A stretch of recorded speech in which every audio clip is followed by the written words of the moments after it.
นะครับอ๋ออีกแล้วผมเดินอยู่ท่านี้แล้วนะครับเดินอยู่ในป่าวนอยู่อย่างนี้นะครับทีมงานทีมงานทีมงานตามหน้าที่จะดักสัตว์นะครับส่วนพระเจ้าก็ไป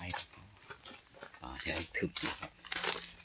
ขนาดหน้านี้นะหน้าร้อนเข้ามาเย็นแบบเย็นเยือกๆนะครับ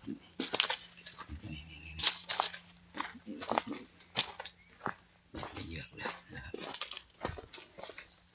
เยือกทางนี้นะครับสมบูรณ์มีตัวอะไรต้นจิกป่าก็มีนะครับต้นจิกป่าด่างอุ้ยโอ้ยเจอไอ้ไม้เหลี่ยมทิ่มนักแข่งครับ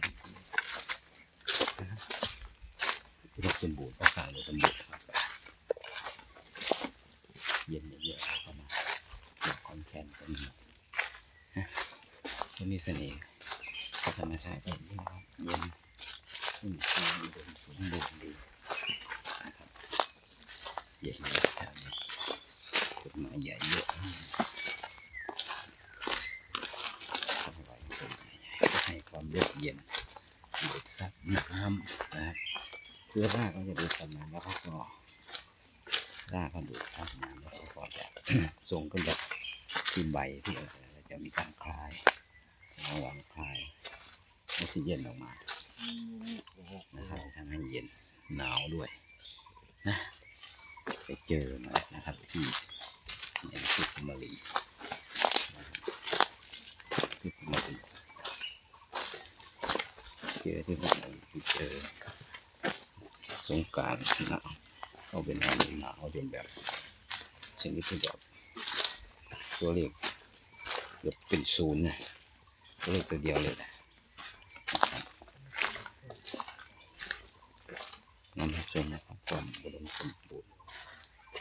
เสื้อปอพเนจร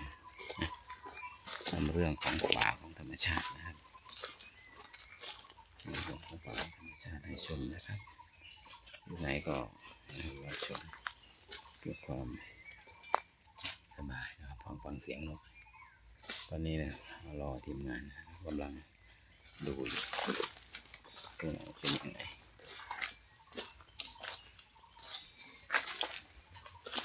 เสียงนกร้อง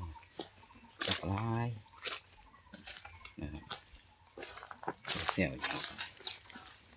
นำมาให้ทุกคนดูนะครับ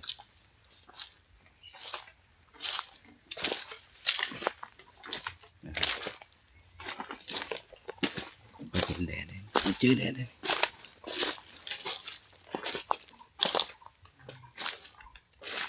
เพื่อให้